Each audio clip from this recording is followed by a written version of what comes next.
to hello, everybody. Wow, welcome back to our Financial Empowerment Week. And you guessed it, that's right. We got Ramona Thomas, and she's back. She's going to be talking about how to secure your financial future. All right. That is interesting subject to cover. And we actually enjoy having Ramona Thomas on our programming. Just encourage you to prepare yourself to prosper in your future. And even if you're prospering now, you need to secure what you already have. So we want to encourage you to do that. Today, we want to thank our sponsors, Allstate, for sponsoring our programming and helping us get the word out. But we thank you so much for doing that. Also, Thomas Estes, make sure you support our sponsors so we can keep this information flowing to you, those of you who are watching. Also, we have Frank Capola, who is going to be coming to us. He's going to be on next week. He's going to talk about how you can build a business that you love. And my favorite subject, overcoming procrastination. All right. You can join us next week for those subject lines with Frank Capola, amazing author and speaker. You always want to hear from him. So we want to encourage you to tune in next week for building a business that you love. And he's going to give us a few tips today after we hear from Ramona. So without further ado, I'm going to present to you Ramona Thomas. Come on in, Ramona. We're ready for you. Hi, Phil. Thanks again for having me back 3 days in a row. This has been really great. So, I really appreciate the opportunity to kind of help people figure out different aspects of their financial life. So, today we're talking about leaving a family legacy. And I'm going to share my screen if you could help me do that. I do have a couple of slides, not a lot. This is often one of the hardest conversations I have with clients and with people in general. It's about, what do you want your legacy to look like?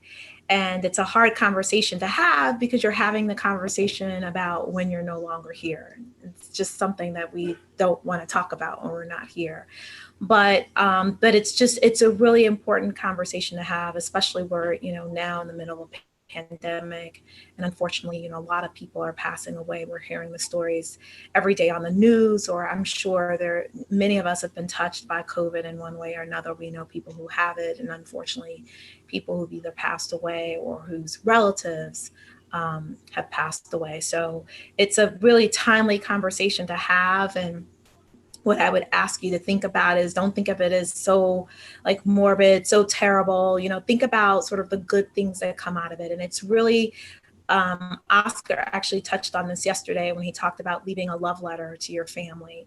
And that's one way to definitely think about your legacy, is just sort of showing your love for your family and others that you care about.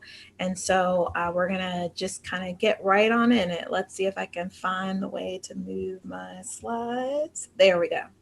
Okay. So the first thing to think about is, when you hear the word legacy, what does it really mean for you? Um, is it about sharing your values and beliefs with like your children, your grandchildren, other relatives and family members, your community? Is it for you about charities? We often hear about people who leave a charity either in their own name, or they leave wealth to a charity, a cause that they care about. It could be cancer, it could be animals, it could be anything, saving wildlife, other causes that you care about, your church or other religious institutions that you support, or political institutions for that matter. They're just leaving something financial behind. Or is it passing on your wealth? if you've accumulated wealth that you want to pass on, or, for many of you who run your own businesses, who are growing your businesses, many family businesses are passed down through generations. So, oftentimes when we hear the word legacy, we often think about the very wealthy. Unfortunately, a lot of different topics, when we talk about money and finances, we think it's only for the very wealthy. But the truth is, each of us will leave a legacy. And a legacy is really about passing on what's important to you, to those that you care about. So you could be your family, friends, community, organization. So it's really about what's important to you. And again, if it's animals, or if it's wealth, or whatever it is, your values, those are the things that you're going to be passed, like that you're going to pass down to those that you love. So think about what you want your legacy to be. When you're no longer here doing the things that you do, what do you want your legacy to be? And I think, I'd like to use, well, this is a little challenging, but think about people that you admire who passed away. I was going to use one in particular, but I don't want to. But think about people you admire. Maybe it's a singer, or an actor, or an athlete, who's passed away. It could be your grandparents, grandfather or grandmother, or even a parent. Think about the legacy that they leave. And I'll use my great grandmother as an example. It wasn't the example I was going to use, but she just came to mind. I never met her. But she, raised my mom and my aunts and uncles. And I think about how, even though she's not here and I never met her, her legacy lives on through them and what they taught me and my siblings and my cousins. And so even though she's not here, the legacy and the values in our family, like how you treat people, and being kind and being forgiving, like she taught a lot about just what it means to be family. And when you come into a family, like it's not necessarily blood. She raised a lot of children that were not her biological children. So when I think about family and how that's important to me, a big part of that is my great grandmother's legacy that she passed on. So, legacy, we often think material things in terms of money and houses and, estates and acres and things like that, land. But a legacy can be other things that's not tangible, but that are really valuable, that matter. So think about how you want to be remembered. What are some of the key words? I use the words to describe my great grandmother in terms of loving, very family oriented, forgiving, things like that. Think about terms or words that describe the way you want to be remembered. And then the key question here is, how will you make sure that your legacy, that you leave the legacy that you want to? What are you doing now to make sure that the legacy that you want to leave is the one that you actually leave? Because people often say, I want to be remembered for this, but they're often remembered for that, something else. So what are you doing today while you're still here, while you're still in the lives of the people that you care about, to make sure that the legacy you want to leave is the one that you actually leave, and the way that you want to be remembered is the way that you will be remembered? Because wanting to be something or wanting to have a certain legacy doesn't necessarily mean that it will happen. So making sure that you do your part so that the way you want to be remembered and the legacy you want to leave really is, it really does take place. So think about your work, what you do. And it doesn't necessarily have to be something that you make a living for, or it doesn't have to be your business, but think about your life's work. If you kind of think of your life's work as a book, right, with different chapters for different jobs that you've had, or different businesses that you've run, what does that look like? Think about volunteering or your charitable donations. Like if you give to nonprofits, or if you volunteer, with kids, or maybe you volunteer with the elderly, or you give to, cancer awareness, or, things like that. Think about that also as part of your legacy. Investing, for those, and we talked about investing for the past couple of days. But if you're investing to accumulate wealth or preserve your wealth, are you passing it down to your children and your grandchildren, other family members?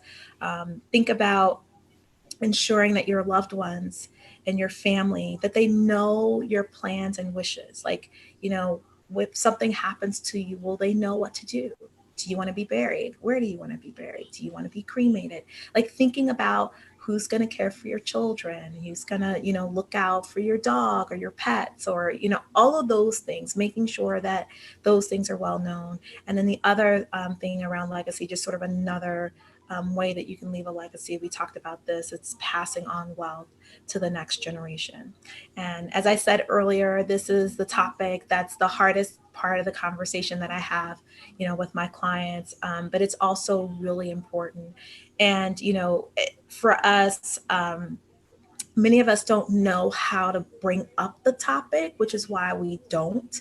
We don't know how to talk to our family and friends about, you know, how we want to be remembered or what we want our final wishes to be. But we all know someone where, you know, we all know family members, a family, right? Or friends whose family members don't speak because of something that happened when grandpa died, or when their parents died, or when uncle so and so died. Like, there are a lot of family members out there, a lot of families where you have relatives who don't communicate.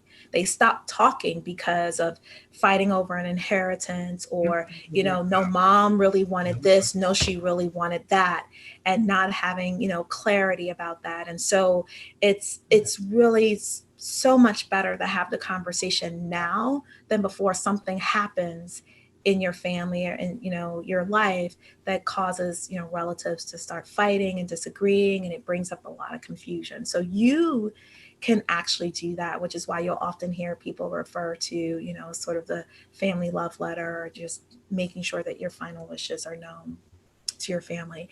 And one of the ways that you can do that is actually have conversations with your family. It really opens the line of communications. And I'll use myself as an example. You know, during the pandemic, I was talking to my parents who are elderly, you know, and who are also really concerned about COVID. And, you know, we started this, the whole conversations about the ventilator and being resuscitated. And I didn't know. You know, both of them kind of shared, and my parents are divorced, but both of them shared, no, I don't want to be on a ventilator. No, I don't want to be resuscitated. So just having, you know, those conversations are really important. So the next thing I would say is, you know, have those conversations, talk to your family about it, opens the lines of communication, and it really improves understanding about family wishes and desires. So I just shared about my parents, things that I didn't know. And often talking will uncover those things that you thought you knew about, you know, your siblings or about your parents, or, you know, if you have adult children, or if you're an adult child like me who has elderly parents, it really just improves understanding about what they want or what you want, because they may not know. And oftentimes we think we know, but we don't.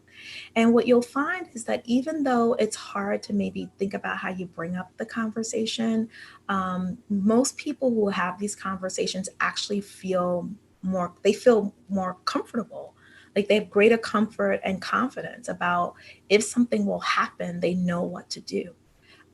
They're not guessing, right? They really are honoring their parents' wishes or their grandparents' wishes, or your spouse. For many of you who are married or in committed partnerships and relationships, just kind of knowing what your spouse wants. You'd be surprised how many people don't talk to their spouse. They could be married for 20 years and not know. So it's again tough conversation to have, but it's really important. And I would say that the last thing that sort of comes out of it is there are fewer misunderstandings. Oh, I thought you wanted so and so. No, I really want this. I thought you wanted to be buried in the family burial plot. No, I really want to be cremated. Like, just knowing those things takes away misunderstandings.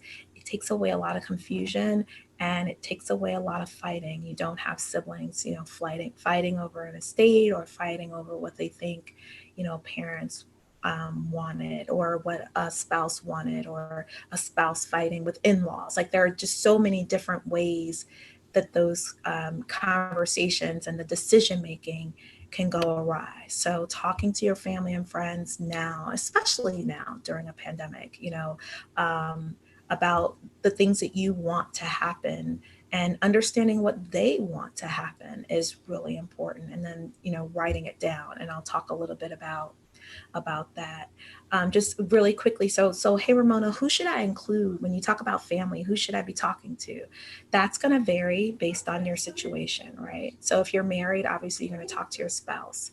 If you have siblings, if you have grandchildren or children, parents, things like that, you're going to want to talk to. You're going to want to talk to them. So a couple of topics that you're going to want to talk about are your family wishes. So if you have children and heaven forbid something happens to you, who's going to raise your children? How will they raise your children? Do they know what your wishes are for their education, for going to college, for your religious beliefs, things like that? If you are an adult and you care for your elderly parents, heaven forbid something happens to you, who's going to care for your parents? Who's going to make decisions about what happens to them if they get to stay at home or an assisted living facility? If you have siblings, these are the people you should be talking to about what happens to your parents. If you have children, you should be talking to, your spouse, your partner, your siblings, others, and who you would want to be involved in raising them. So definitely make sure that people know, what's important to you around that. Think about your estate. But Ramona, I'm not a millionaire. I'm not leaving around. I'm not leaving millions and millions of dollars. If you have a bank account, you have an estate. If you have a car, you have an estate. Like an estate is leaving behind anything of tangible value to someone who is left behind. So you want to make sure that you are really clear about whatever it is that you own, who's going to get that. And so there are four sort of basic documents. I won't go into a lot of detail about what they are, but that help you distribute your estate. So one is a will, which is a legal document. It sets forth your wishes regarding the distribution of your property and your assets and the care of any minor children. So if you have minor children and you own a home or you have assets, you should have a will. A trust is something else that some people have. And a trust is basically a fiduciary arrangement. It's a financial legal arrangement that allows a third party, which is the trustee. A trustee can be a bank or a legal entity, and they're going to hold your assets for you. So oftentimes you may hear someone whose parent passed away and their estate was put in a trust for the child.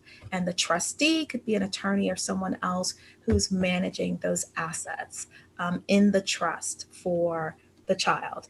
Adults can have trust. A lot of people have trust, but basically the fiduciary makes the decision and you instruct the fiduciary on how you want the assets to be held and distributed to your beneficiaries. The one thing I will say about estate planning documents, if you don't have a will and you don't have a trust, make sure your beneficiaries are up to date. So make sure your beneficiaries on all your accounts, your retirement accounts, any investment accounts, any bank accounts. If your beneficiaries are current and up to date, and I'm not an estate planning attorney, but they will often supersede your will. So if your will is not current, but your beneficiaries are, oftentimes they will go with your beneficiaries. So this is a great time to look at the beneficiaries on your estate, on your insurance policies, if you have life insurance, things like that, especially if you have workplace benefits, benefits through your job. Oftentimes, there's life insurance and there's retirement plans. Make sure your beneficiaries are current. That's a really great place to start. It's a quick phone call. You can do it right after you finish watching this. You just call the number and make sure that you're clear about who your beneficiaries are. That's a really big part of planning your estate. The other two documents are a healthcare directive. So heaven forbid something happens to you, who do you want to make healthcare decisions about you? And again, making sure that they know whether or not you want to be resuscitated, do you want to be on a ventilator, are you okay with blood transfusions, like just making sure that they know what's important to you. And then the last is a power of attorney. So if you are unable to make legal decisions for yourself, who do you want to make those decisions for you? So when you're thinking about your estate and what you're passing along, these are the things, the kinds of documents that you want to have in place, that you want to be able to write down. And, you can do some basic, hey, Ramona, I don't have an attorney. These things sound really expensive. I would say start with the internet. Start with, there are a lot of places that offer those services for flat fees. Oscar talked about it yesterday. And there are a lot of attorneys and other resources online that can get you started at, low or no cost. The other thing you should be talking about with your family, and we're talking about leaving a legacy, is around money. And assets, making sure that people know where your assets are. And that's hard because as people, we kind of hold our assets, close to our chest. We don't really often talk about our accounts or, where they are. And so, you want to make sure that people know where you bank.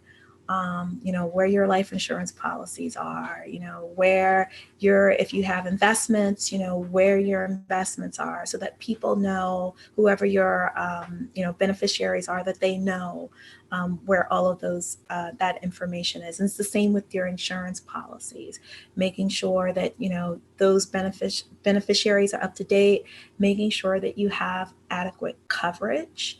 And this is going to vary, if you're single versus if you have children. Again, if you have small children or young children, you want to think about your earning potential, right? So if you're 35, you have a 5-year-old, you're going to work for another 30 years. Heaven forbid something happens to you at age 37. That's 28 years of earning potential that's lost. And that's a place where insurance can be very helpful. It's covering, your lifetime earnings, if you're not able to live long enough to earn them. Also, you can use insurance for a lot of other ways.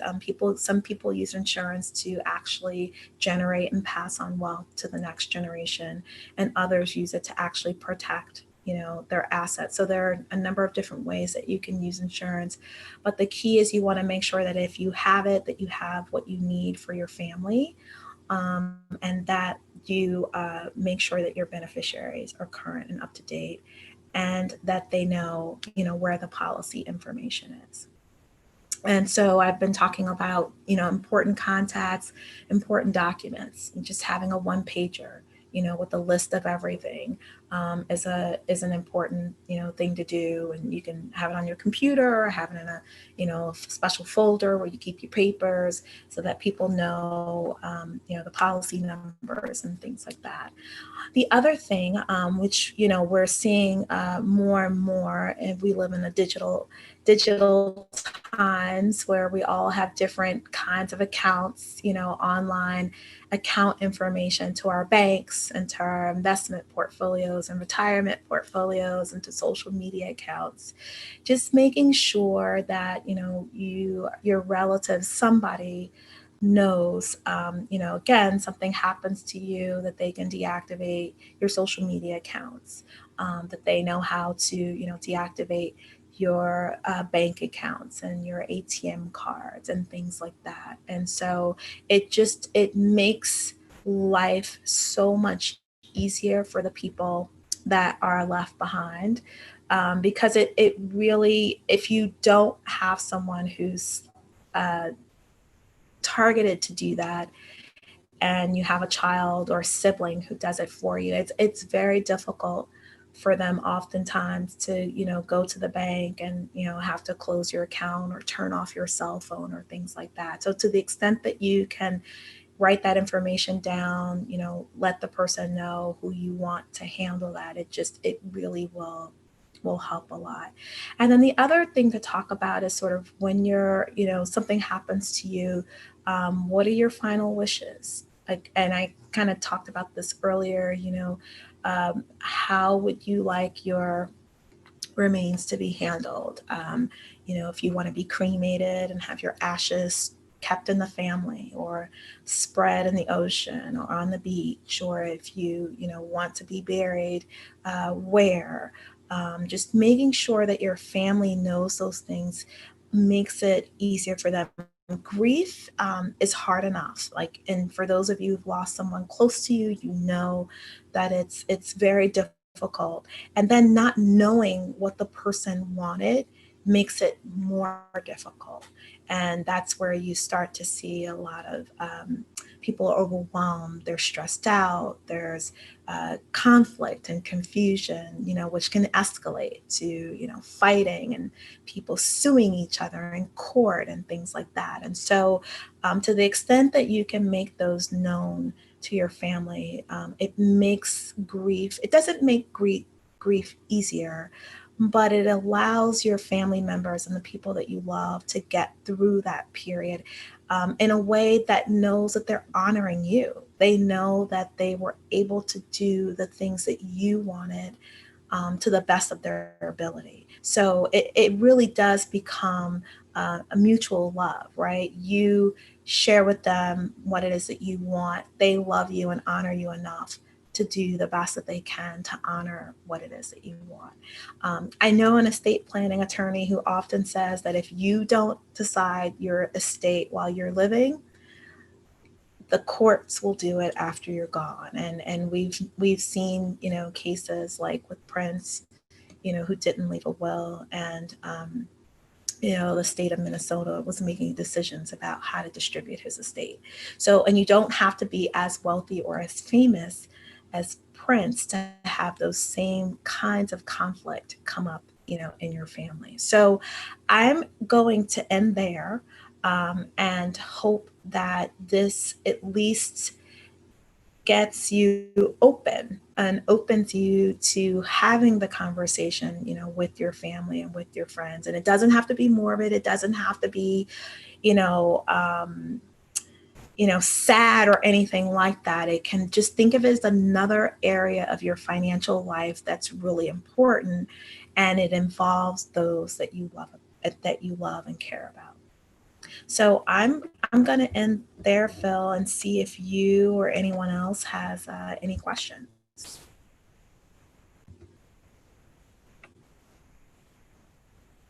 Goodness, here we go. Yeah, that is amazing. Thank you so much, Ramona, for such a wonderful presentation. You had me writing stuff down. I was like, oh, I haven't done that. I haven't done that either. So yeah, we may have to have a conversation together. Okay. Definitely after seeing you do this presentation, I said to myself, need to have a sit down with Ramona. So this is great. I appreciate your time in doing this. But I have a question for you. So yes. Mainly,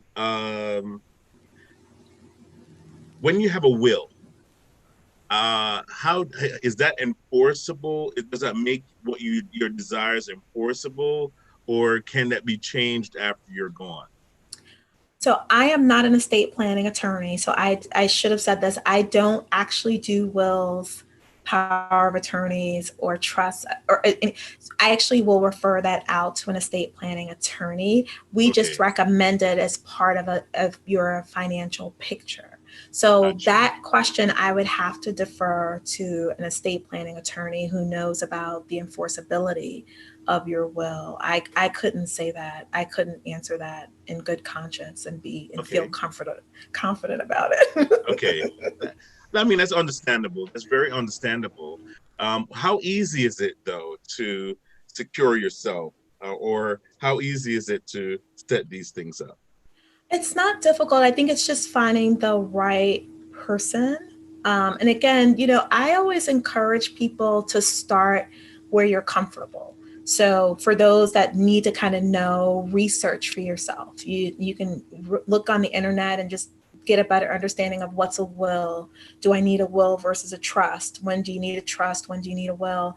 And then, like I said, there are definitely estate planning attorneys out there, many of whom will do a complimentary consultation. And I do have a couple that I know. So if anyone would, like a referral, definitely reach out to me, and I'd be glad to make a referral to an estate planning attorney who can sit down with you and understand more about your estate and what your concerns are. And then they can actually give you really great guidance about, what the preparation of the documents look like and things like that. So it's just a matter of the first step. It's just saying, yes, I'm going to do it. And the first step is making the call. It's not really the yes, I want to do it. It's actually, sending the email, hey, do you have time? Or calling Mm, someone and saying, can I schedule a complimentary consultation to learn more about what I need to do? wow. Um, Life insurance. Is that something that everyone should have? Or is that, we think, consider that something optional that people need to have in their life? I believe for some people, and again, life insurance is it's going to be based on your net worth, the assets that you hold, things like that. I do believe for many people it's a necessity. And for some it is not, because there are some who um, will not need the death benefit, right? We often Right. think about life insurance for the death benefit, which we often use for, families use to, for burials and paying off any remaining debts or outstanding, liabilities or things like that. So there are some people who don't need life insurance. And I have clients who don't have any. But I Right. also have many for whom life insurance is essential, because heaven forbid something happened to them today. You have families on doing GoFundMe's. You know what I mean? Right. And if you have life insurance, you don't have to do a GoFundMe. You take the policy to wherever it is, the crematory, the funeral home, whatever, and you can take care of your loved ones. So I do believe for many families it's essential, but there are other ways that you can use life insurance. Um, Okay. there, and I'll give you a couple of examples. Let's say you're a working couple, you have small children, something happens to one of the spouses, you can use, and you have a mortgage, you're moderately young family, but you're still in Mm, your mortgage, you're still paying off your home. Something happens to one of the spouses, your life insurance can pay off your house. So that mm, way the surviving spouse, the surviving partner doesn't have to worry about, can we stay in this home? Your house is paid for. It's done.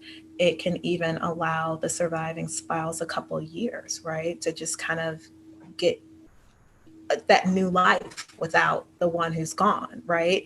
Just sort of being able to readjust the family. That might mean taking a couple of years off work or away from the business, but still having, income. So you can use it, that way. There are a lot of other ways that insurance can be used for people who are carrying debt, right? So maybe you're growing your business, or you've taken on a lot of debt, and you don't really have the assets to cover the debt. Again, heaven forbid something happens to you, you don't want your surviving spouse trying to figure out how to pay off your debt. And you can have a policy that will do that for you. So something happens to one of the partners or the spouse, the life insurance policy will take care of, your remaining debts, again, making it easier for your loved ones to be able to adjust without you being here. So that's a very long answer to your question. I would say mm. for many people, Good it's a answer. Very good answer, necessity, too. and for Mm, some people, it's not. But it's a very small percentage for who right. it's not important. You mentioned something about having that conversation with your family. And I think that's very sensitive for a lot of people because, you're covering something, like you said, for when you're not around. So this is more of a, off tilt maybe question, but what's the best way, based on your experience, what's the best way to have this conversation with you? Is it like a family dinner all together, separately?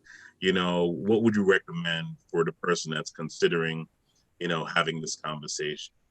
I think you know your family. We all know our families, right? And so, family dinner table, like a Sunday dinner, whenever you guys gather together, is a great time because everybody's there. Everybody's hearing what's coming up, right? But, for some families, that may not work. There may be some wounds there. That may surface. And so you may need to do a one-on-one conversation. I'll share two personal examples. I ended up talking. For me, it was kind of split. Like my parents are divorced. I talked to my dad separately, but I talked to my mom and sister together. And, my sister has 2 adult children. And I said, if something happens to you, heaven forbid, who do you want to make decisions, mommy Right. or her oldest son? And they're both over 21. And she just kind of looked like, and I could feel she was torn. Like, of course it should be mommy, but my oldest son, like it's just one of those, Yes. like, what do you do?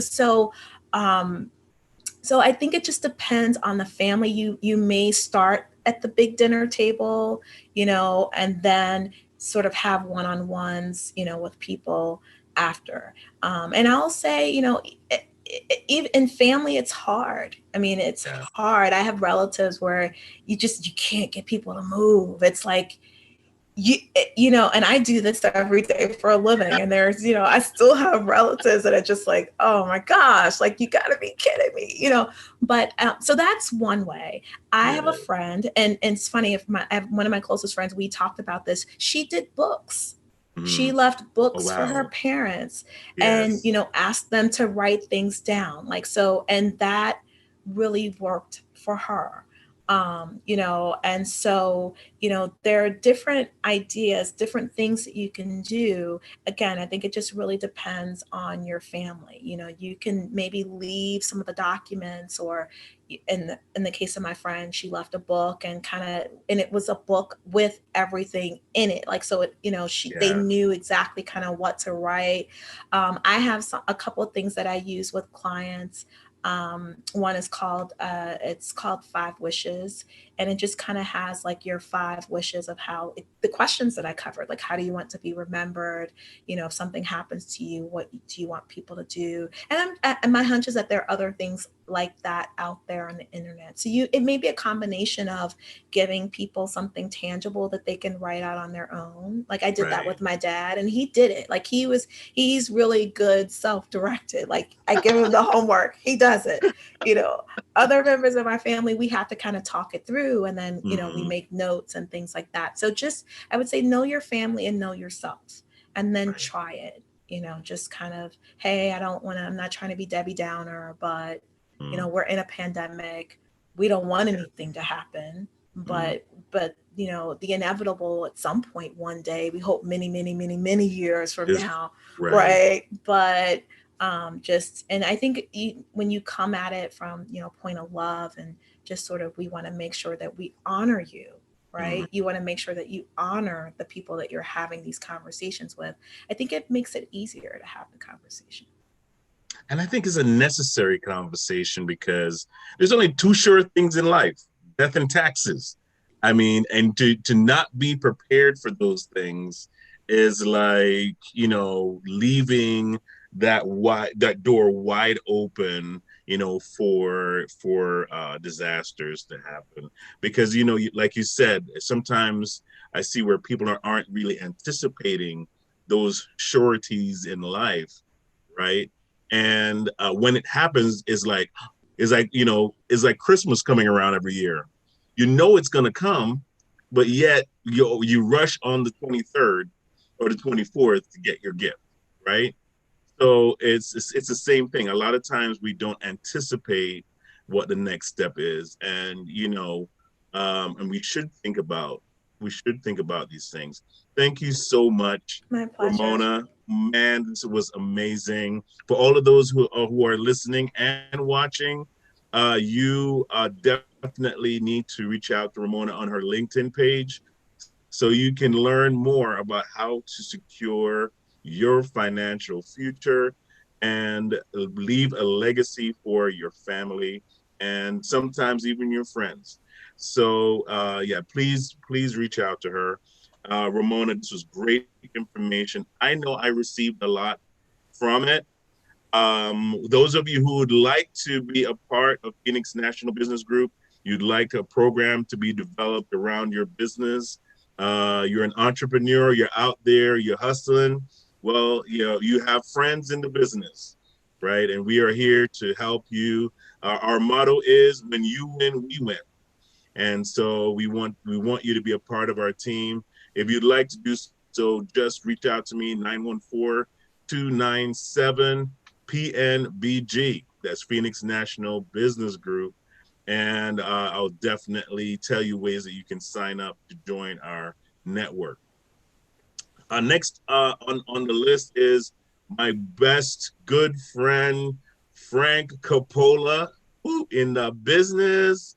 Frank is amazing, and he's going to be joining us next week on building a business that you love, LOVE. So you want to hear that, because some of you have a business that you have been dreaming about starting, for years upon years, but now is your opportunity. If you're home, sitting at home, you're thinking, I've had this idea for a very long time. I've been sitting on it. I've been wondering what to do with it. Well, now's your chance. All right. Next week, we're doing business empowerment.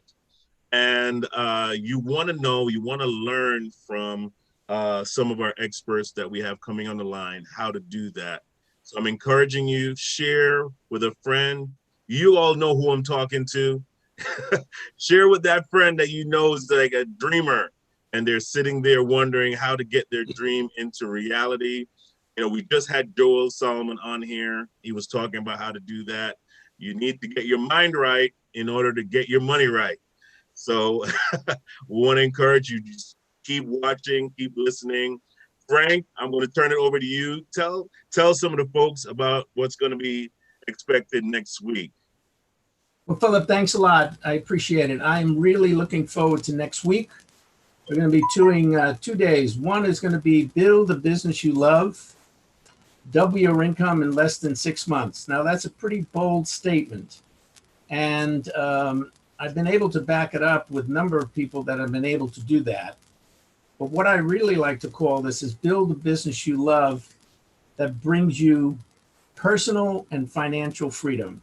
Then double your income in less than 6 months. Now, why do I do this? Primarily because I've always felt that I wanted to have something that I really, really love to do, but I just couldn't find that hook. And then I managed to meet some people, and they turned me on to some different processes that I'm going to turn you on to. And now is the best time to be doing it, because let's face it, there's 42 million people out of work. And that breaks my heart that they're out of work. And I know that I can help them do a number of things. I can help them build a business from what is it that they truly love to do. And then I can also help them, if needed, to build the back end of the business, the production end of it, the accounting end of it, and all the rest. But where we're going to work on is you, who you are, what is it that you love to do, and why is it that you love to do it. And here are some of the topics that we'll be covering. And we'll go deeper into this, specifically in a couple of different areas. But the first thing you need to do is to find out what is it that you love to do. So we basically work on your strengths, because most people think about, well, if I can only figure out how to do X, Y, and Z. So they're really working on what's negative. We want to work on what's positive and then build from that. Whatever you've done that's negative is bad, is gone. Next. So the other thing that we talk about is your story, where you came from. And how did you get to where you are? Because everything that you've done has brought you right where you are, which is fantastic. The next area is we talk about focus, because clarity plus focus will give you profits. Because clarity means speed, focus means direction, and profits mean profits. So again, that could be in your personal life or your business life. Then we look at the emotional resilience.